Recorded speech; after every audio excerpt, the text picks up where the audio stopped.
এই নতুন বছরটা আমরা যেন বেশি বেশি আল্লাহর শুকরিয়া দিয়ে নতুন বছরটাকে সমৃদ্ধ করতে পারি, বেশি বেশি যেন আল্লাহর ইবাদত করতে পারি। নতুন বছরে আমরা শপথ নেই, আমরা যেন অন্তরে হিংসা লালন না করি, বিদ্বেষ লালন না করি, আমরা নিজেরা নিজেরা যেন কাদা ছোড়াছুরি না করি, আমরা যেন মিলেমিশে একসাথে একাকার হয়ে যাই। আল্লাহ তুমি কবুল করো, আমরা পড়ি আমিন। 60টা জিনিস মানুষ মরে যাওয়ার পরে তার কবরে পৌঁছতে থাকে। ইন্না মিম্মা ইয়ালহাকুল মুমিন মিন হাসানাতিহি বা'দা মাউতিহি। মানুষ মরে যাওয়ার পরেও যে 60টা জিনিস তার কবরে পৌঁছায় তার মধ্যে একটা হচ্ছে মসজিদান বানাহু। সে যে মসজিদ বানিয়ে গিয়েছে ওই মসজিদের সওয়াব। সুবহানাল্লাহ পড়ে। আপনি টাকা দিয়ে মসজিদ বানিয়ে দিলেন, ওই মসজিদে মুসল্লিরা নামাজ পড়ে, রোজাদাররা এসে ওখানে ইফতার খায়, তাহাজ্জুদ আদায়কারীরা তাহাজ্জুদ পড়ে, তাদের সওয়াবের কমতি হবে না, কিন্তু তাদের সওয়াবের একটা পার্সেন্টেজ সওয়াব যে ব্যক্তি মসজিদ বানালো তার আমলনামায় আল্লাহ ঢুকিয়ে দেয়। সুবহানাল্লাহ বলতে পারলেন না?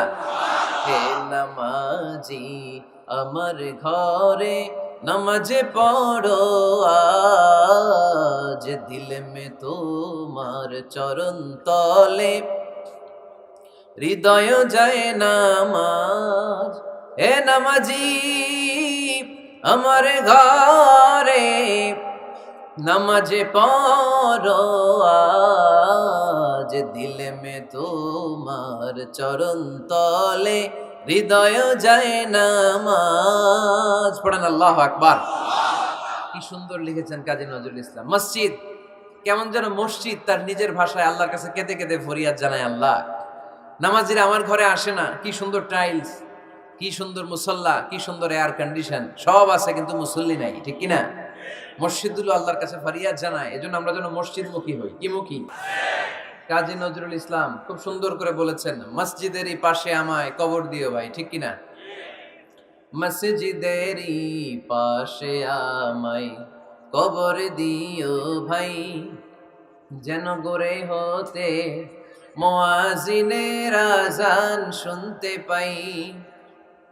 আমার গোরের পাশে দিয়ে ভাই নামাজিরা যাবে, পবিত্র সেই পায়ের ধ্বনি এ বান্দা শুনতে পাবে। গোরা যাব হতে গুনাহগার পাইবে রেহাই, মসজিদেরই পাশে আমায় কবর দিও ভাই। কত মানুষ নামাজি ভাই মসজিদাঙ্গিহীনাতে, আল্লাহর নামের জিকির করে লুকিয়ে গভীর রাতে। আমি তাদের সাথে ওই আল্লাহর নাম জপতে চাই, আল্লাহর নাম জপতে চাই। পড়েন সবাই, মসজিদেরই পাশে আমায় কবর দিও ভাই, যেন গড়ে হতেও মুয়াজ্জিনের আযান শুনতে পাই। চিল্লায় পড়তে হবে আমিন। কি দরদ ছিল আমাদের জাতীয় কবি কাজী নজরুল ইসলামের, মসজিদের পাশে আল্লাহ তুমি আমার কবর দিও। আল্লাহ এই দোয়াটা কবুল করে নিয়েছে, ঠিক কিনা? আপনার কবরের পাশে মসজিদ আছে না নাই? আছে। এজন্য মসজিদের সাথে সম্পর্ক জুড়ে দেওয়া এটা ইমানদারের আলামত, আর মসজিদকে ঘৃণা করা এটা মুনাফিকের আলামত। এজন্য আমরা যেন আমাদের হৃদয়টাকে মসজিদের সাথে জুড়ে দেই, মসজিদের সাথে যেন সুসম্পর্ক থাকে। মসজিদ সবার, মসজিদ নিয়ে দলাদলি নাই। দলাদলি আছে অনেক জায়গায়, হানাফি মসজিদ, আহলে হাদিস মসজিদ এরকম আমরা দেখি বা শুনি, এটা ঠিক না। হানাফি মসজিদ বলে কোনো কথা নাই, আহলে হাদিস মসজিদ বলে কোনো কথা নাই। মসজিদ সবার। ছোট্ট খাট্ট বিষয় নিয়ে মসজিদে মারামারি, একজন হাত তোলে আরেকজন তোলে না, কিলাকিলি আছে না নাই? একজন বলে জোরে আমিন, আরেকজন আস্তে আমিন, মারামারি আছে না নাই? এগুলো কি মারামারি করার কোনো বিষয়? কথা বলেন। সালাতে ফরজ আছে, ওয়াজিব আছে, সুন্নাহ আছে। খেয়াল করে বুঝবেন, ফরজ যদি নষ্ট হয় সালাত ভঙ্গ হয়, you have to repeat your সালাহ। ওয়াজিব নষ্ট হলে সালাত ভঙ্গ হয় না, নতুন করে পড়া লাগে না, সেজদায় সাহু দিলেই সালাত আদায় হয়ে যায়। আর সুন্নাহ নষ্ট হলে নামাজ নষ্টও হয় না, নতুন করে পড়াও লাগে না, সেজদাও লাগে না, নামাজ আদায় হয়ে যায়। সুন্নাহ নষ্ট হলে এই যে হাত তোলা না তোলা এটা সুন্নাহ, আমিন জোরে বলা না বলা এটা কি সুন্নাহ, যেটা কোনো কারণে কেউ না করলেও তার নামাজ কবুল করে নিবে কে? আর এই সব সুন্নত লই আমগো দেশে গিলাগিলি, মৌলভীবাজারে মাশাআল্লাহ এগুলা নাই, এখানেও আছে। এগুলার অবসান ঘটুক, আমরা চাই কি চাই না? আর কত এই ছোটখাটো বিষয় নিয়ে আমরা এই বিভেদের প্রাচীর আর দেয়ালকে উঁচু করব আমাদের মাঝখানে? কবে আমরা ঐক্যের সিন্ডিকেট করব? কবে? আর কবে সাদা মনের মানুষ হব? কবে? আর কত? অনেক হয়েছে, আর না, এবার থামেন। বিভেদের প্রাচীরকে ভেঙে চুড়িয়ে দেন, ঐক্যের এমন সিন্ডিকেট গড়তে হবে যাতে কোনো অপশক্তি এই ঐক্যকে ভাঙতে না পারে, বানচাল করতে না পারে। চিল্লায় বলেন ঠিক কিনা? এজন্য মিউচুয়াল রেসপেক্টের দরকার, পারস্পরিক শ্রদ্ধাবোধ সব ক্ষেত্রে, রাজনীতিতে, সামাজিক অ্যাক্টিভিটিসে আমাদের আলেম ওলামাদের মধ্যে পারস্পরিক শ্রদ্ধাবোধের দরকার, মিউচুয়াল রেসপেক্ট। কেউ কাউরে রেসপেক্ট করে না, আমি যেটা বুঝছি এটাই সব, বাকি সব হারাম, এরকম বলে না অনেকে? এরকম যেন না করি। তাহলে মসজিদ সবার, মসজিদ আল্লাহর হাবিব সাল্লাল্লাহু আলাইহি ওয়াসাল্লাম খ্রিস্টানদেরকে মসজিদে ঢুকতে দিয়েছেন, আর আমরা মুসলমান ভাইয়ের জন্য মসজিদে তালা ঝুলাই দেই, আছে না নাই? আল্লাহর হাবিব সাল্লাল্লাহু আলাইহি ওয়াসাল্লাম কোথাও গেলেই প্রথমে মসজিদ বানাতেন। কি বানাতেন? মসজিদ বানাতেন। মক্কা থেকে হিজরত করে মদিনায় আসলেন, কোবায় থাকলেন কয়েক সপ্তাহ, কোবা পল্লীতে তিনি মসজিদ বানালেন, মসজিদ কোবা। ওখানে প্রতি শনিবার কেউ যদি ওযু করে ওখানে যে 2 রাকাত নামাজ পড়ে, একটা কবুল উমরার সওয়াব আল্লাহ তাআলা তার আমলনামায় দিয়ে দেয়। মসজিদে কোবা বানালেন। তারপরে মদিনায় এসে মসজিদে নববী বানালেন আল্লাহর হাবিব সাল্লাল্লাহু আলাইহি ওয়াসাল্লাম, মসজিদে নববী। এটা ছিল আল্লাহ রাসূল সাল্লাল্লাহু আলাইহি ওয়াসাল্লামের বৈশিষ্ট্য, কোথাও গেলেই তিনি মসজিদ বানাতেন। মসজিদে নববী, হায় রে, এখন তো কত সুন্দর মসজিদ আমরা দেখি, আমরা যে সালাত পড়ি। আল্লাহর হাবিব সাল্লাল্লাহু আলাইহি সাল্লামের সময়ে মসজিদে নববী কি এরকম ছিল? কথা বলেন। ফ্লোর ছিল বালুর ফ্লোর। কিসের ফ্লোর? আমাদের মসজিদের ফ্লোর কিসের? টাইলস। আর আল্লাহ রাসূল সাল্লাল্লাহু আলাইহি ওয়াসাল্লামের মসজিদে নববীর ফ্লোর কিসের? কথা বলে না। তো আওয়াজ করে উত্তর দেন না কেন? কষ্ট হচ্ছে? দুপুরে খাইছেন না সবাই? কেন খান নাই কেন? রোজা রাখছিলেন? হ্যাঁ, ফজর বাদে আইছি। আচ্ছা ঠিক আছে, ঠিক আছে। আচ্ছা আচ্ছা, সাউন্ড নাই, কথা শোনা যায় না, তো এটা শুনলা কেমনে? জিজ্ঞেস করলাম কথা শোনা যায় না, কয় না, তো এটা শুনলা কি করে? মানে অল্প শোনা যায়, তাই তো? একটু পরে আমার বিদায় ঘন্টা বাজবে, আমি চলে যাব। এই তোমরা ডিস্টার্ব করতে করতে আমার সময় শেষ। তোমরা ডিস্টার্ব করলে তোমাদের লস, আমি আমার টাইমের 1 মিনিটও বেশি যেতে পারবো না, কারণ এখানে আসরের সালাতের আজান শুরু হয়ে যাবে, এরপরে কোনো কথা নেই। আর বক্তব্য লম্বা করা এটা বেদাত। এই বেদাতকে আমি সুন্নাতের মধ্যে আনতে চাচ্ছি।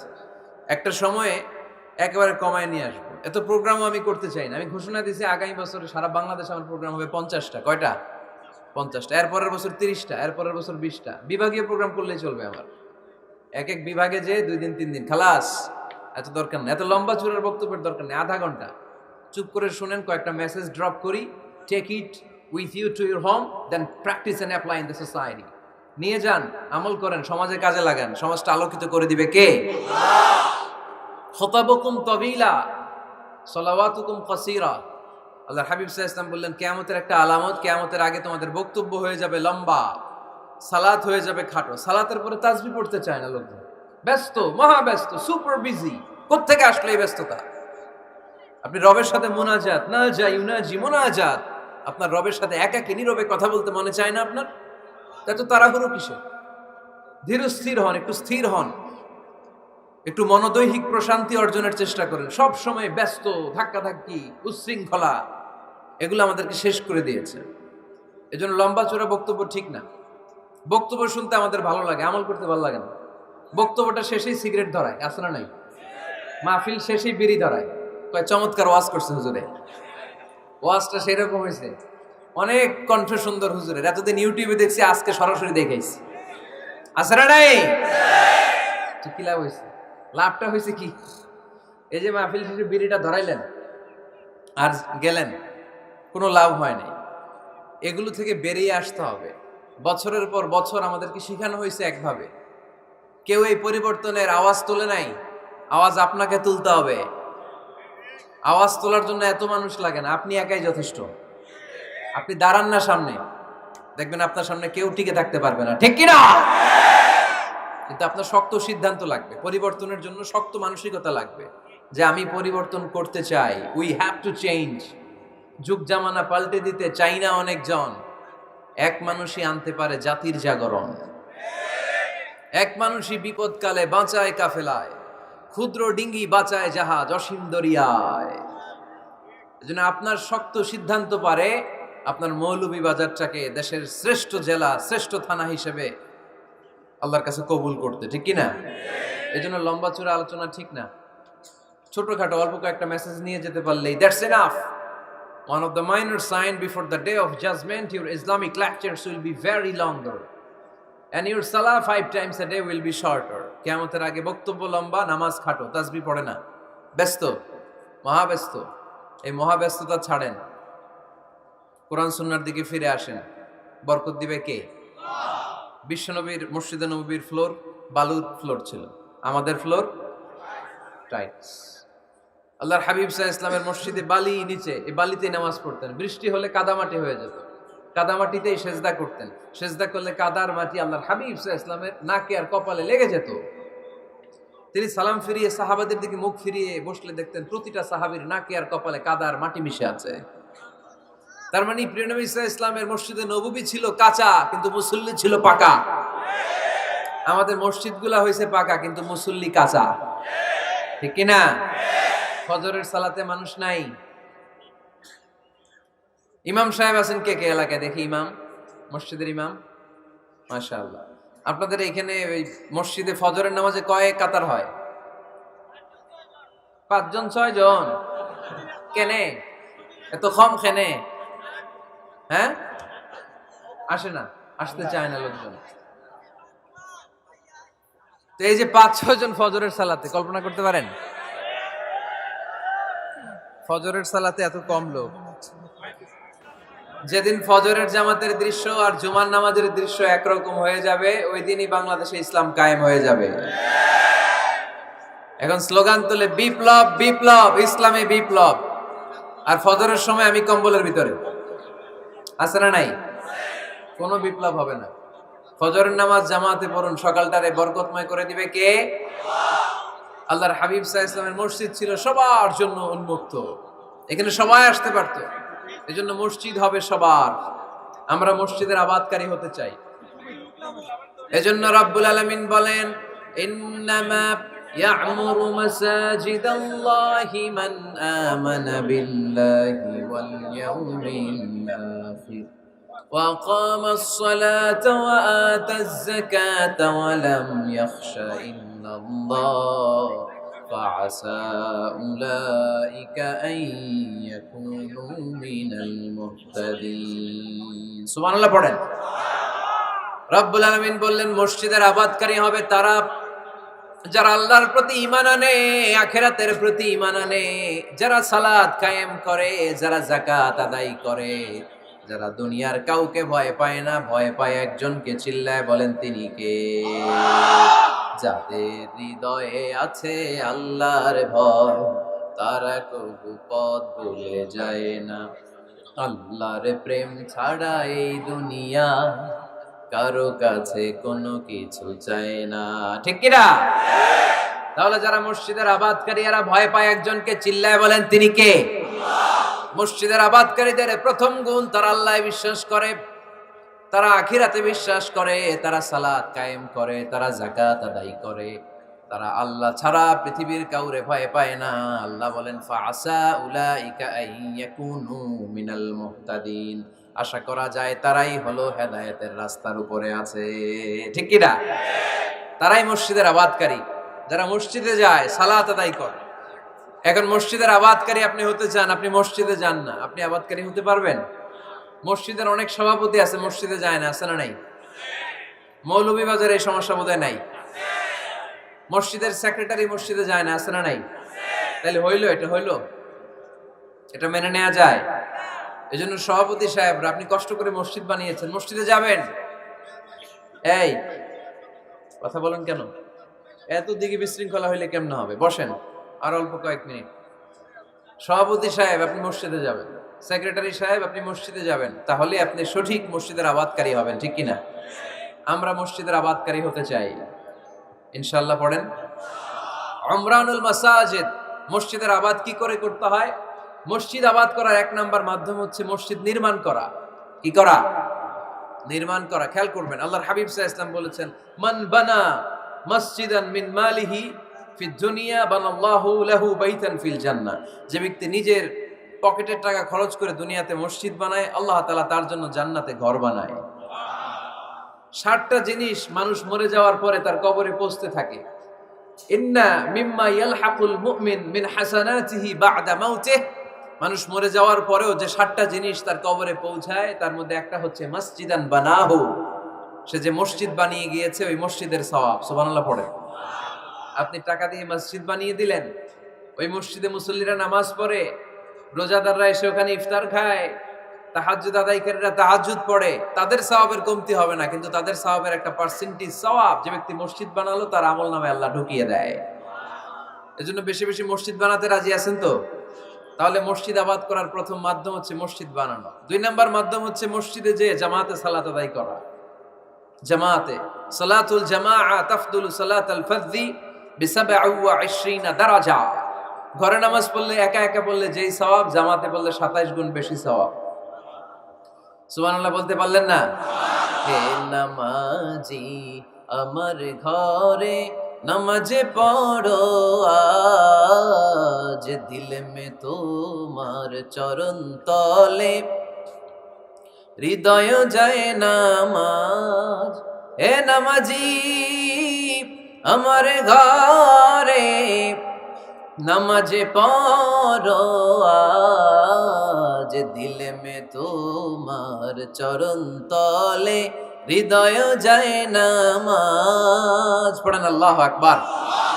কি সুন্দর লিখেছেন কাজী নজরুল ইসলাম। মসজিদ কেমন যেন মসজিদ তার নিজের ভাষায় আল্লাহর কাছে কেঁদে কেঁদে ফরিয়াদ জানায়, আল্লাহ নামাজিরা আমার ঘরে আসে না, কি সুন্দর টাইলস, কি সুন্দর মুসল্লা, কি সুন্দর এয়ার কন্ডিশন, সব আছে কিন্তু মুসল্লি নাই, ঠিক কিনা? মসজিদগুলো আল্লাহর কাছে ফরিয়াদ জানায়। এজন্য আমরা যেন মসজিদমুখী হই। কি মুখী? আওয়াজ করে বলতে হবে, কি মুখী? মসজিদমুখী। তাহলে মসজিদ আবাদের 1 নাম্বার পদ্ধতি মসজিদ বানানো। 2 নাম্বার মসজিদে বেশি বেশি যে জামাতে সালাত আদায় করা। 3 নাম্বারে মসজিদের সাথে সম্পর্ক জুড়ে দেওয়া, হৃদয়টা যেন সবসময় মসজিদের সাথে লেগে থাকে। আল্লাহর হাবিব সাল্লাল্লাহু আলাইহি ওয়াসাল্লাম বললেন, সাবআতুন ইউযিল্লুহুমুল্লাহু ফি যিল্লিহি ইয়াওমা লা যিল্লা ইল্লা যিল্লু। 7 শ্রেণীর ব্যক্তিকে আল্লাহ তাআলা কিয়ামতের দিন আরশের নিচে ছায়া দিবে, যেদিন আল্লাহর আরশের ছায়া ছাড়া কোনো ছায়া পৃথিবীতে থাকবে না। সেই দিনটা কি এই দিনের মতো? কিয়ামতের দিনটা আজকের এই দিনের মতো হবে? 50,000 বছর হবে। এটা লেন্থ, এটা ডিউরেশন। কাআন সাফসাফা লা তারা ফিহা ইওয়াজা ওয়ালা আমতা। লেভেল প্লেইং ফিল্ড, তামার জমিন। একটু কল্পনা করেন তো ওই দিনটা কত ভয়ঙ্কর। বাবা ছেলেরে চিনবে না ওই দিন, ছেলে বাবারে চিনবে না, স্ত্রী স্বামীকে চিনবে না, স্বামী স্ত্রীকে চিনবে না, পীর সাহেব মুরিদ চিনবে না, মুরিদ পীর সাহেবকে চিনবে না, নেতা কর্মীকে চিনবে না, কর্মী নেতাকে চিনবে না। হায় হায়, ইয়া নাফসি ইয়া নাফসি বলে কাঁদবে। সূর্যটা মাথার কাছে চলে আসবে, সূর্যের তাপে মাথার মগজগুলো গলে গলে নাকের ছিদ্র আর কানের ছিদ্র দিয়ে টপ টপ করে বেয়ে বেয়ে পড়বে। তৃষ্ণায় মানুষগুলো পাগল পাড়া, জিহ্বাটা বের হয়ে নাভি পর্যন্ত ঝুলতে থাকবে। সেদিন সবাই পাগলের মতো ছুটতে থাকবে, কোনো ছায়া নাই আল্লাহর আরশের ছায়া ছাড়া। আল্লাহর হাবিব বললেন, 7 শ্রেণীর ব্যক্তিকে আল্লাহ তাআলা আরশের নিচে ছায়া দিবেন। এর মধ্যে 1 শ্রেণীর ব্যক্তি, রাজুলুন কলবুহু মুআল্লাকুন বিল মাসাজিদ। ওই ব্যক্তি যার হৃদয়টা সবসময় আল্লাহর মসজিদের সাথে লেগে থাকে। মসজিদের সাথে যার হৃদয় লেগে থাকে তাকে আরশের নিচে ছায়া দিবে কে? এজন্য মসজিদের সাথে যেন আমাদের হৃদয়গুলো লেগে থাকে। অনেকেই দেখবেন এত ভালো নামাজে, জোহর পরে টেনশন করে আসরটা কই পড়বো, আসর পরে চিন্তা করে মাগরিবের সময় আমি কোথায় থাকবো, মাগরিবের সময় টেনশন, ইস এশাটা হয়ে গেলেই তো শেষ। এরকম লোক আছে না নাই? এদেরকে সেই কঠিন ভয়াবহ দিনে আরশের নিচে ছায়া দিবে কে? তারপরে মসজিদ আমাদের 4 নাম্বার পদ্ধতি, মসজিদকে পরিচ্ছন্ন রাখা, মসজিদকে ঝাড়ু দেয়া। মসজিদকে যারা পরিষ্কার করে তাদের হৃদয়ের যন্ত্রণা দূর করে দেয় কে? সাইয়েদনা ইব্রাহিম আলাইহিস সালাম এবং ইসমাঈল আলাইহিস সালামকে আল্লাহ তাআলা আদেশ করেছেন, তাহহিরা বাইতিয়া লিত-তাইফিনা ওয়াল আকিফিনা ওয়ার রুকআইস সুজুদ। হে ইব্রাহিম, ইসমাঈল, বাপ বেটা দুইজন মিলে মসজিদ ঝাড়ু দাও। কি ঝাড়ু দাও? মসজিদেরি ঝাড়ু বড়দার, ও কামারে হাত শোনো আমারে মুনাজাত। পড়েন, শোনো শোনো ইয়া ইলাহি আমারে মুনাজাত, শোনো আমারে মুনাজাত। পড়েন আমিন। মসজিদ ঝাড়ু দেওয়া মসজিদ আমাদের অন্তর্ভুক্ত। আপনারা কেউ কোনোদিন মসজিদ ঝাড়ু দিয়েছেন নাকি? কে কে দিয়েছেন দেখি? সবাই? সবাই মসজিদের খাদেম? মাশাআল্লাহ। আমিও দিছি মসজিদ ঝাড়ু, অনেক দিছি। মাশাআল্লাহ, আল্লাহ তুমি কবুল করো। যাদের হৃদয়ে বড় জ্বালা, ফ্যামিলিতে সুখ নাই, শান্তি নাই, তারা হৃদয়ে প্রশান্তি আনতে চাইলে এতিমখানায় যাবেন, এতিমের মাথায় হাত বুলিয়ে দিবেন, এতিমের মুখে খাবার তুলে দিবেন। আপনার হৃদয়টারে নরম করে দিবে কে? আল্লাহর ঘর মসজিদে যাবেন, নিজ হাতে মসজিদটারে একটু পরিষ্কার করে দিবেন, আপনার জীবনটারে উজালা করে দিবে কে? তাহলে এগুলো করার মাধ্যমে আমরা মসজিদের আবাদ করতে চাই। আমরা মসজিদের আবাদকারী হতে চাই কি চাই না? আল্লাহর ঘর মসজিদ আবাদ করার মতো শ্রেষ্ঠ কাজ পৃথিবীতে হতে পারে না। এই মসজিদের কিছু আদব আছে, আল্লাহ রাসূল সাল্লাল্লাহু আলাইহি ওয়াসাল্লাম বলেছেন এই আদবগুলো মেনটেন করে যেন আল্লাহর ঘর মসজিদের সাথে আমরা ব্যবহার করি। মসজিদের 1 নম্বর আদব হচ্ছে মসজিদে ওযুর সাথে প্রবেশ করা। কিসের সাথে? ওযু করে পরিচ্ছন্ন হয়ে মসজিদে প্রবেশ করা। এজন্য অপবিত্র অবস্থায় গোসল ফরজ, এরকম অবস্থায় মসজিদে ঢোকা যাবে? কথা বলেন, ঢোকা যায়? যেই নারীদের মাসিক চলতেছে, মেনস্ট্রুয়েশনাল পিরিয়ড চলতেছে, ওই নারীদের পক্ষে মসজিদে ঢোকা জায়েজ আছে? নাই। তাহলে এটা হলো 1 নম্বর আদব।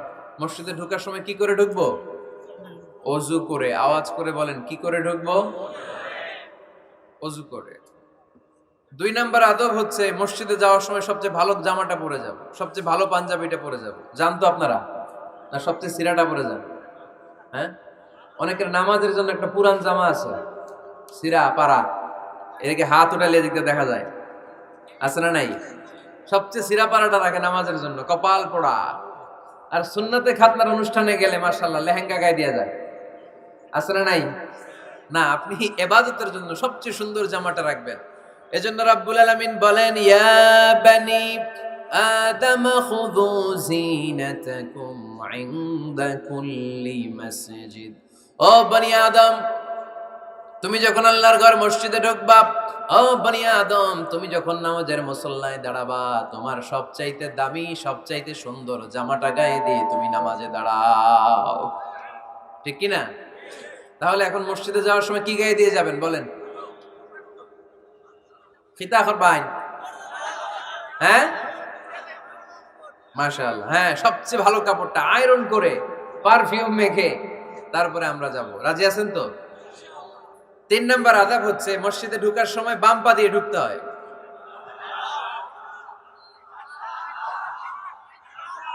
কোন পা? আরো জোরে। এদেরকে গুতা মারা লাগে, নাহলে আওয়াজ বাড়ে না। এরকম ভলিউম টাইট করতে হয়, ভলিউম হাই করলে আর করে বাড়ে। এমনি বলতে চায় না। ঘটনা কি? হ্যাঁ, খায় নাই। বদরের যুদ্ধ হয়েছিল রমাদানে, কোন সাহাবী খায় নাই। না খাইয়ে একেবারে সাইজ করে দিছে কাফেরদেরকে।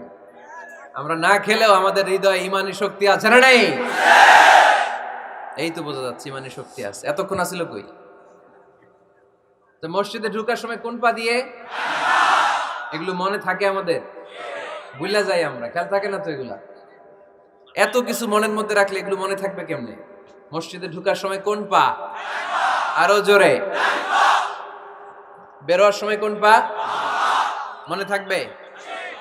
মসজিদে যখন ঢুকবেন ডান পা দিয়ে ঢুকবেন, আর দোয়া পড়বেন, আউযু বিল্লাহিল আযীম ওয়া বিওয়াজহিল কারীম ওয়া সুলতানিহিল কদীম মিনাশ শাইতানির রাজীম। বিষ্ণু ইসা ইসলাম বললেন, যে ব্যক্তি মসজিদে ঢোকার সময় এই দোয়াটা পড়বে, শয়তান আফসোস শুরু করে, সে বলে, হায় হায়, আজকের দিনের জন্য, সারা দিনের জন্য তো তুই আমার ওয়াসওয়াসা থেকে বেঁচে গেলি, আজকের সারা দিনের জন্য তোরে আমি হারালাম, আজকের সারাটা দিন আল্লাহর পক্ষ থেকে প্রোটেকশন নিয়ে তুই বেঁচে গেলি, আজকের জন্য যা, কালকে তোরে আমি ধরবো। এজন্য এই দোয়াটা পড়ার দরকার আছে না? আউযু বিল্লাহিল আযীম ওয়া বিওয়াজহিল কারীম ওয়া সুলতানিহিল কাদীম মিনাশ শাইতানির রাজীম। চারটা বাক্যের দোয়া। মুখস্থ করতে কষ্ট হলে যে ইউটিউবে চলে যাবে আজকেই, ওখান থেকে শুনে আপনারা মুখস্থ করে নেবেন, এই দোয়াটা পড়বেন, তাহলে ওই দিনের জন্য শয়তানের ওয়াসওয়াসা, টেম্পটেশন, প্রভোকেশন থেকে আপনি আল্লাহ তাআলার প্রোটেকশনে চলে গেলেন। সুবহানাল্লাহ পড়েন। তারপরে আল্লাহর হাবিব বললেন, ঢোকার আগে আমারে সালাম দাও। পড়বেন, আসসালামু আলাইকা আইয়ুহান নাবিয়্যু ওয়া রাহমাতুল্লাহি ওয়া বারাকাত।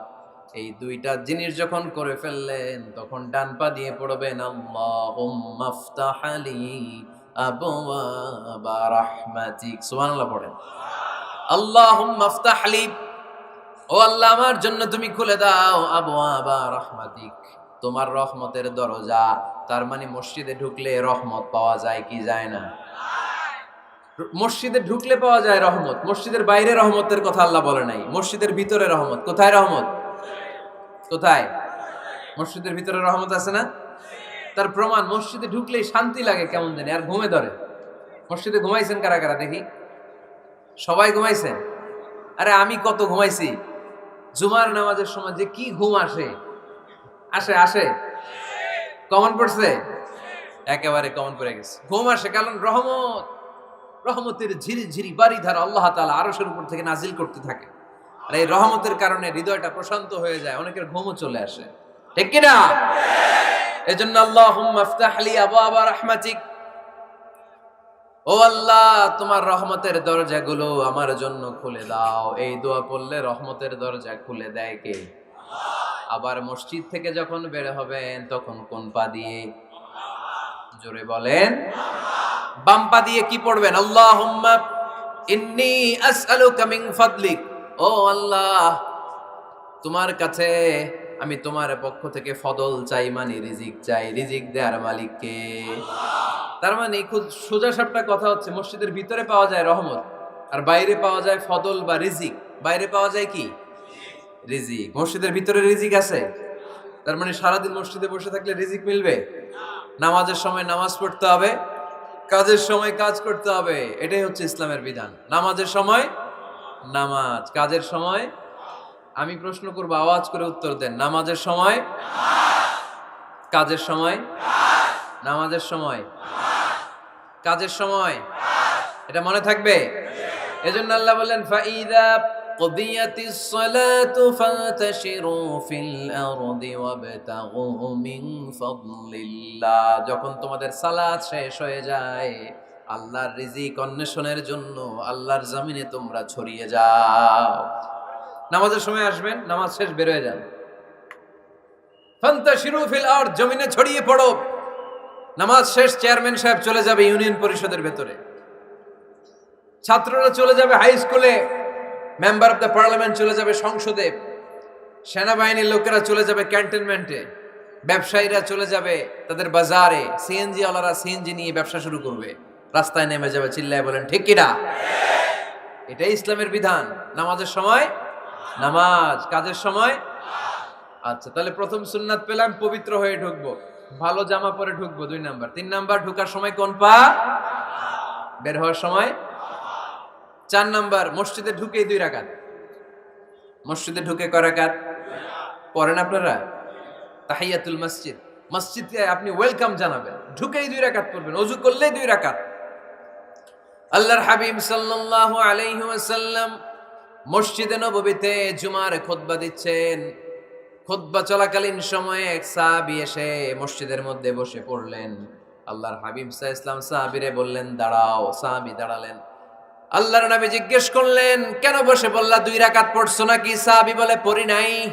বিশ্বনবী বললেন, তাহলে তাড়াতাড়ি 2 রাকাত নামাজ পড়ে বসে যাও। সুবহানাল্লাহ পড়ো। 2 রাকাত পড়ো নাই তো পড়ো, দাঁড়াও, তারপরে বসো।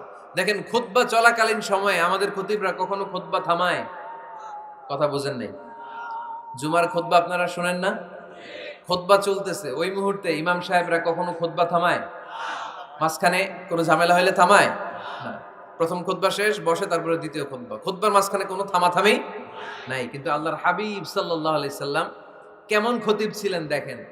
আল্লাহর হাবিব সাল্লাল্লাহু আলাইহি সাল্লামের খুতবা দেওয়ার স্টাইল এন্ড অ্যাটিটিউড এবং আমাদের খুতবা দেওয়ার স্টাইল এন্ড অ্যাটিটিউড, আল্লাহ রাসূল সাল্লাল্লাহু আলাইহি সাল্লামেরটা কত প্রাণবন্ত ছিল। আল্লাহ রাসূল সাল্লাল্লাহু আলাইহি সাল্লাম সোসাইটি ওরিয়েন্টেড একজন পার্সোনালিটি ছিলেন, সমাজের মানুষ কেন্দ্রিক, খুব সামাজিক ছিলেন আল্লাহ রাসূল সাল্লাল্লাহু আলাইহি সাল্লাম। তিনি দেখলেন একজন বসে পড়ছে, উনি খুতবা থামায় দিলেন। জুমার খুতবা থামায় বললেন, এই নামাজ পড়ছো? না। পড়ো, 2 রাকাত পড়ো। আবার খুতবা শুরু করলেন। সুবহানাল্লাহ পড়বেন না? একবার তিনি খুতবা দিচ্ছেন, দেখলেন আল্লাহ রাসূল সাল্লাল্লাহু আলাইহি ওয়াসাল্লামের দুইজন নাতি হাসান আর হুসাইন রাদিয়াল্লাহু তাআলা আনহুমা, ছোট্ট মানুষ, কাতারের ভিতরে ঢুকে কোন সাহাবী টুপি টান দেয়, কারো পাগড়ি ধরে টান দেয়, একজন এদিকে দৌড় দেয়, আরেকজন ওদিকে দৌড় দেয়। মসজিদে একটা ডিস্টার্ব হচ্ছে। আল্লাহর হাবিব সাল্লাল্লাহু আলাইহি ওয়াসাল্লাম খুতবা থামিয়ে দিলেন, মিম্বার থেকে নেমে আসলেন, দুই নাতিকে দুই হাতে ধরলেন, ধরে আস্তে করে জান্নাতের এই দুই সর্দারকে নিয়ে মিম্বারের উপরে দাঁড়ালেন। এই হাতে এই নাতি, ওই হাতে আরেক নাতি। এরপর দাঁড়িয়ে দাঁড়িয়ে তিনি বাকি খুতবা দিলেন। পড়েন সুবহানাল্লাহ। কত প্রাণবন্ত খুতবা।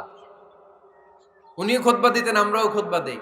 আল্লাহর হাবিব সাল্লাল্লাহু আলাইহি ওয়াসাল্লাম খুতবা দিচ্ছেন, এক সাহাবী এসে বলল, ইয়া রাসূলুল্লাহ, মদিনায় দুর্ভিক্ষ, বৃষ্টি নাই, আপনি বৃষ্টির দোয়া করেন। রাসূল সাল্লাল্লাহু আলাইহি ওয়াসাল্লাম খুতবা থামায় দিলেন, থামাই দিয়ে দোয়া শুরু করলেন। আল্লাহুম্মা আসকিনা গাইসান মুগীসান মারিআন মুরিআন নাফিআন গায়রা দার আজিলান গায়রা আজিল। আল্লাহ, উপকারী বৃষ্টি দেন, যে বৃষ্টিতে আমাদের ফসল জন্মাবে, সবুজ ঘাস লতা পাতা জন্মাবে, আমাদের গবাদি পশুর রিজিক বাড়বে।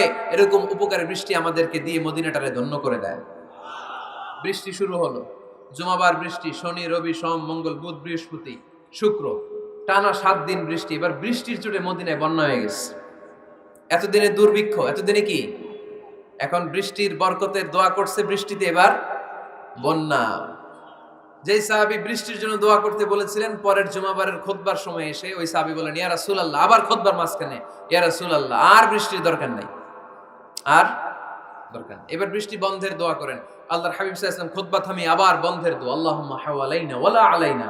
হে আল্লাহ, আমাদের চারিদিকে দেন, মদিনাতে আর বৃষ্টির দরকার নাই। চিল্লায় পড়েন সুবহানাল্লাহ। এজন্য খতিব হবে এরকম প্রাণবন্ত খতিব। সমাজে কি চলে, কি ক্রাইসিস, কি সংকট, ইয়াংরা কোন সমস্যায় ভোগে, আমাদের রাজনৈতিক অঙ্গনে কি সমস্যা, আমাদের অর্থনৈতিক অঙ্গনে কি সমস্যা, আমাদের সামাজিক অঙ্গনে কি সমস্যা, আমাদের পরিবারগুলোর ভেতরে কি ঝামেলা, প্রত্যেকটা কথা মসজিদের মিম্বার থেকে আসার দরকার আছে না নাই? আল্লাহর হাবিব সাল্লাল্লাহু আলাইহি ওয়াসাল্লাম এভাবেই সমাজকে ঠিক করে দিতেন। 2 রাকাত মসজিদে ঢুকে আজকে থেকে আমরা পড়ব। মসজিদে ঢুকলেই কয় রাকাত মনে থাকবে না ভুলে যাবেন? তারপরে আল্লাহর হাবিব সাল্লাল্লাহু আলাইহি ওয়াসাল্লাম বলেছেন, খবরদার কবরের উপর মসজিদ বানিও না। কবরস্থান একদিকে, মসজিদ আর একদিকে। কিন্তু বাংলাদেশে মসজিদের সাথে কবর মেলানো আছে না নাই? ছোট্ট একটা মসজিদ, কিন্তু এত বড় বাবার কবর আছে না নাই? এগুলো করবেন না আপনি। আগে হবে মসজিদ, পরে কবরস্থান। যেমন মসজিদে নববী হয়েছে আগে, তারপরে বিশ্বনবীর কবর এখানে আছে না নাই? মসজিদে নববী প্রতিষ্ঠিত হয়েছে আগে, পরে বাকি কবরস্থান আছে না নাই? কিন্তু কোন আল্লাহর ওলির কবরস্থানের উপরে যদি মসজিদ বানান, তার উপর লানাত দিয়েছে কে? লাআনা রাসূলুল্লাহ আলাল ইয়াহুদ ওয়ান নাসারা ইত্তাখাযু কুবুর আমবিয়াইহিম মাসাজিদা।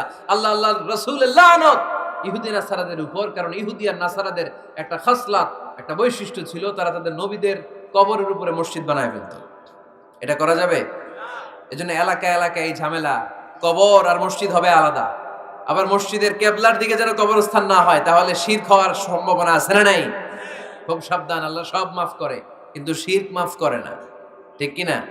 শিরক হচ্ছে মহাপাপ, সব পাপের বাপ। এজন্য আমরা সব করলেও শিরকের গুনাহ মুসলমান কখনো করতে পারে। এরপর আল্লাহর হাবিব বললেন, মসজিদকে পরিষ্কার পরিচ্ছন্ন রাখো, এটাও মসজিদের আদাব। মসজিদে আতর লাগিয়ে দেন, বাখর জ্বালিয়ে দেন। আপনাদের এই এলাকার মধ্যে তো বাখুরের অভাব নাই, আগরের অভাব নাই, ঠিক কিনা? গতকাল প্রোগ্রাম ছিল কই? সুজানগর, আগরের রাজধানী। আগর চিনেননি আপনারা? হ্যাঁ, এই যে দেহনেল উদ পারফিউম, আপনাদের এই যে মাহতাব সাহেবের আল হারামাইন, এরপরে যে আজমল কোম্পানি, এও আপনাদের এই মৌলভীবাজার এলাকার। এরকম অনেক কোম্পানি আছে দুবাই ভিত্তিক, গোটা বিশ্বে ওনারা ব্র্যান্ডিং করেছে। এগুলোর র ম্যাটেরিয়াল, কাঁচামাল যায় হচ্ছে আপনাদের মৌলভীবাজার থেকে। ছেলের বউ শাশুড়ির ওয়াজ গতকাল করছে, শুনে নিন। শাশুড়ি আর বৌমার কিলাকিলি, গতকালের ওয়াজের বিষয় ছিল কি? শাশুড়ি বৌমার কিলাকিলি কি করে থামাবেন, শুনে নিন। আচ্ছা ঠিক আছে, মুফতি সাহেবদের কাছ থেকে জেনে নেবেন এই প্রশ্ন। আমি উত্তর দিলে আবার কিলাকিলি লেগে যাবে বাংলাদেশ, কিলাকিলির দরকার নেই। সম্মানিত ভাইয়েরা, মসজিদ পরিষ্কার পরিচ্ছন্ন রাখবেন, এই বাখুর জ্বালাবেন, দেহিনেল উদ, এই পারফিউম গুলো ছড়িয়ে দিবেন। মসজিদের মধ্যে অনেক মসজিদে দুর্গন্ধ আছে না নাই? এই কার্পেটের মধ্যে ময়লা, পরিষ্কার করে না। আল্লাহর হাবিব সাল্লাল্লাহু আলাইহি ওয়াসাল্লাম বলেছেন, খবরদার। আম্মা জান আয়েশা বর্ণনা করেন, আমার রাসূলুল্লাহ সাল্লাল্লাহু আলাইহি ওয়াসাল্লাম বিবিনাইল মসজিদ ফি দুয়ার ওয়া আন তুতাইয়াবা ওয়া তুনাযাফ, আমরা যেন এলাকা এলাকায় মসজিদ বানাই, মসজিদগুলোকে যেন পারফিউম দিয়ে, আতর দিয়ে সুগন্ধময় করে দেই। বিশ্বনবী আদেশ করেছেন, সুবহানাল্লাহ পড়ুন।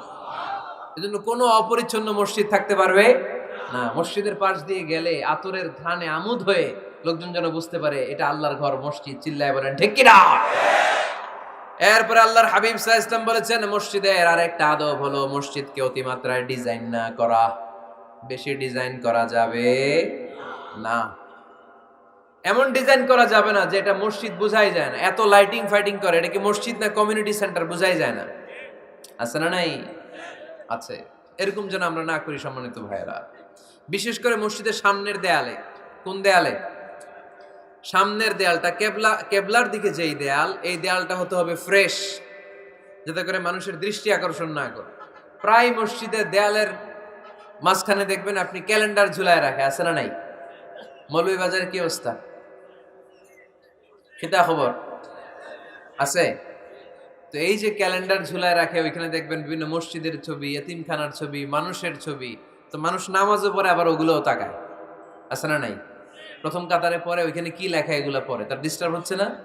এই মুসল্লির দৃষ্টি যাতে অন্যদিকে না যায়, এটা খেয়াল রাখতে হবে। যদি পারা যায়, মসজিদের সামনে কোনো ঘড়ি টড়ি চলবে না। ঘড়ি মসজিদের পেছনের দেয়ালে, সময়সূচি পেছনের দেয়ালে, সব পেছনে।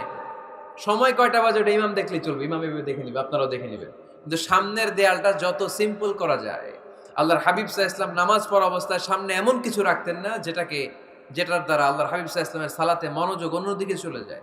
আমরা যখন সালাত পড়ি, যদি অন্যদিকে তাকাই, ফেরেশতার মাধ্যমে আল্লাহ একটা ডাক দেয়, বলে আকবিল, এই বান্দা ফিরে আয়, তোর নজর থাকা দরকার সিজদার জায়গায়, ফিরে আয়। আপনি আবার যখন অন্যদিকে তাকান, আল্লাহ বলে ফিরে আয়, সিজদার দিকে তাকা। আপনি আবার যখন ঘড়ির দিকে তাকান, আল্লাহ বলে আকবিল, ফিরে আয়, সিজদার দিকে তাকা। আপনি যখন আবার অন্যদিকে তাকান, তখন আল্লাহ বলে লা হাজাতা লি ইলা সালাতিক, তোর এই নামাজের দরকার আমার নাই। নাউজুবিল্লাহ পড়বেন না? তোর এই নামাজের দরকার আমার নাই। অজু করে কষ্ট করে যাকে খুশি করার জন্য আপনি সালাতে দাঁড়ালেন, উনি যদি বলে এই নামাজের দরকার নাই, তা কার জন্য নামাজ পড়লেন আপনি? কথা কি বুঝতে পেরেছেন? এই জন্য এলাকার গণ্যমান্য ব্যক্তিবর্গ আছে, আমাদের চেয়ারম্যান সাহেব আছে, আরো অন্যান্য বিজনেস ম্যাগনেটরা আছে। আপনারা মসজিদ যখন নির্মাণ করবেন, সামনের দেয়ালটা যত সাদামাটা হতে পারে ততই ভালো। এমনকি জায়নামাজের মধ্যে এখন কাবা ঘরের ছবি আছে না নাই? আছে না? কি মুসলমান আমরা, নিজের কাবারে নিজে লাথি মারি নামাজের আগে, মনের অজান্তে নিজের কাবাকে নিজে লাথি মারছি। এরকম জায়নামাজ ব্যবহার করা নিষেধ। চিল্লায় বলেন ঠিক কিনা? সাদা ফ্রেশ জায়নামাজ বাজারজাত করেন, আপনাদের সিদ্ধান্তই ওনাদের ব্যবসা বয়কট হয়ে যাবে। আপনারা যদি এখন থেকে মসজিদের মিনারা আর কাবা ঘরের যে প্রতিকৃতি বা ছবি, এরকম ছবি সম্বলিত জায়নামাজ কিনা বন্ধ করে দেন, এদের মার্কেট থাকবে? কথা বলেন। কালকে থেকে আমরা জায়নামাজ কেনার সময় ফ্রেশ জায়নামাজ কিনবো। কোনো মসজিদ, কোনো মিনার, আমাদের কাবা ঘরের ছবি সম্বলিত কোনো জায়নামাজ কিনা যাবে? আওয়াজ করে বলেন, যাবে? যাবে না। এগুলো হচ্ছে মসজিদের আদাব। এগুলো রক্ষা করে মসজিদে ঢোকার দরকার আছে না নাই? পৃথিবীতে 3টা মসজিদ সবচাইতে শ্রেষ্ঠ মসজিদ। কয়টা? আওয়াজ করে বলেন না। 1 নাম্বার মসজিদুল হারাম, ফাওয়াল্লু উজুহাকুম শাতরা, যেখানেই তোমরা নামাজ পড়ো না কেন মসজিদের হারামের দিকে হয়ে নামাজ পড়ো। কেবলা কোন দিকে আজকে? এদিকে, এইদিকে কেবলা। আমি যদি এদিকে হয়ে পড়ি, নামাজ হবে না? হবে না কেন? কারণ কেবলামুখী হয়ে নামাজ পড়া ফরজ। চিল্লায় বলেন ঠিক কিনা? মসজিদুল হারাম পৃথিবীর প্রথম মসজিদ। ওখানে একটা ঘর আছে, ঘরটার নাম হলো কাবা। ইন্না আউওয়ালা বাইতিন উদিআ লিন-নাসি লাল্লাযী বিবাক্কাতা বিবাক্কাতা মুবারাকা। এই পৃথিবীর প্রথম ঘর যেই ঘরটা স্থাপিত হয়েছে বাক্কা শহরে। বাক্কা মক্কার আগের নাম, এখন শহরের নাম মক্কা, আগে নাম ছিল কি? সবাই বলেন কি নাম ছিল? বাক্কা। এটা পৃথিবীর আদি ঘর, সব নবীদের পরশধন্য পদধূলিতে এই জায়গাটা বরকতময় হয়েছে। এটা এমন ঘর যেই ঘরের চারদিকে 1 রাকাত নামাজ পড়লে 1 লক্ষ রাকাতের সওয়াব পাওয়া যায়। হজ উমরা করেছেন কে কে দেখি? হজ উমরা করেছেন আপনারা না? মাশাআল্লাহ। আমরা যারা করতে পারি নাই আল্লাহ তাদেরকেও তৌফিক দাও। আমরা যেন এই কাবা ঘরে যে প্রাণ ভরে সালাত আদায় করতে পারি, আল্লাহ তৌফিক দান করো। আমরা যেন মসজিদে নববীতে যে প্রাণ ভরে সালাত পড়তে পারি, তৌফিক দান করো। আল্লাহর হাবিব সাল্লাল্লাহু আলাইহি ইসলামের কবরের সামনে দাঁড়িয়ে যেন আমরা প্রাণ খুলে মন প্রাণ উজাড় করে বিশ্বনবী সাল্লাল্লাহু আলাইহি ইসলামকে সালাম দিতে পারি, আল্লাহ তৌফিক দান করো। এই কাবা ঘরকে কেন্দ্র করে প্রতিদিন 100টা রহমত নাজিল হয়। আওয়াজ করে বলেন কয়টা? আল্লাহর হাবিব বললেন প্রতিদিন প্রতিনিয়ত 100টা রহমত নাজিল হতেই থাকে। 60টা রহমত তাদের উপর নাজিল হয় যারা কাবা ঘরের চারদিকে তাওয়াফ করে। 40 লিল মুসাল্লিন, বাকি 40টা নাজিল হয় যারা কাবা ঘরের পাশে নামাজ পড়ে। ওয়া 20 লিন নাযিরিনা ইলাল কাবা, বাকি 20টা রহমত প্রতিনিয়ত নাজিল হয় যারা তাওয়াফ করে না, সালাত আদায় করে না, শুধু কাবার গিলাফের দিকে তাকিয়ে থাকে। কাবার দিকে তাকায় থাকলেই সওয়াব। সুবহানাল্লাহ পড়েন। 1 রাকাতে কয় লক্ষ রাকাতের সওয়াব। এজন্য আল্লাহর হাবিব সাল্লাল্লাহু আলাইহি ওয়াসাল্লাম বলেছেন লা তুশাদ্দুর রিহাল ইল্লা ইলা সালাসাতি মাসাজিদা, স্পেশাল ভার্চু এন্ড রিওয়ার্ড, বিশেষ সওয়াবের নিয়তে পৃথিবীর এই 3টা জায়গা ছাড়া কোথাও নিয়ত করে ভ্রমণ করা জায়েজ নাই। 1 হচ্ছে মসজিদুল হারাম, 2 হচ্ছে মসজিদ নববী, 3 হচ্ছে মসজিদুল আকসা। এই 3টা মসজিদ ছাড়া পৃথিবীর কোনো মসজিদে নিয়ত করে সফর করা যাবে না, বিশেষ নিয়তে সফর করা যাবে না। যে আমি যদি এই মৌলভীবাজারের জামে মসজিদে যাই বেশি সওয়াব পাওয়া যাবে, এই নিয়তে সফর করা যাবে না। বেশি সওয়াব শুধু এই 3 মসজিদে। মসজিদুল হারামে 1 রাকাতে কত রাকাতের সওয়াব? কথা কয় না, বুঝে নাই বোধহয়। কয় লক্ষ? আর মসজিদে নববীতে 1 রাকাতে 1000 রাকাতের সওয়াব। আরেক বর্ণনায় আছে 50,000, বর্ণনাটা দুর্বল। সহিহ বর্ণনায় এসেছে 1 রাকাতে 1000 রাকাতের সওয়াব। মসজিদুল আকসায় সালাত পড়লে 1 রাকাতে, এক বর্ণনায় এসেছে 250 রাকাতের সওয়াব, আরেক বর্ণনায় এসেছে 500 রাকাতের সওয়াব। এই 3টা মসজিদ ছাড়া নামাজ পড়লে বেশি সওয়াব হবে, এই নিয়তে সফর করা যাবে? চিল্লায় বলেন যাবে। তবে মসজিদটা দর্শন করার জন্য যেতে পারবে। মসজিদটা দেখতে কেমন, এটার ক্যালিওগ্রাফিক্যাল ডিজাইন কেমন, এটার আর্কিটেকচারাল ডিজাইন কেমন, এটার দৃষ্টিনন্দন সৌন্দর্য কেমন, মসজিদটা দেখতে কেমন, দেখতে যেতে পারবেন। কিন্তু বিশেষ সওয়াব রিওয়ার্ড এই 3টা মসজিদ ছাড়া অন্য কোনো মসজিদের জন্য হবে না। এই মসজিদ হচ্ছে আমাদের সামাজিক ঐক্যের কেন্দ্রবিন্দু, এটা হচ্ছে আমাদের কমিউনিটি সেন্টার। আমরা শুধু নামাজের জন্য মসজিদকে ইউজ করি, এছাড়া আরো অনেক ইউসেজ আছে মসজিদের। খেয়াল রাখবেন, আমাদের মুসলমানদের মসজিদ হিন্দুদের মন্দিরের মতো নয়। কোথায় আজান হইছে? শেষ করে দিব না? সুবহানাকাল্লাহুম্মা ওয়া বিহামদিকা আশহাদু আল্লা ইলাহা ইল্লা আনতা আস্তাগফিরুকা ওয়া আতুবু ইলাইক। আল্লাহ আমাদের সবাইকে কথাগুলো বুঝার আমল করার তৌফিক দান করুন।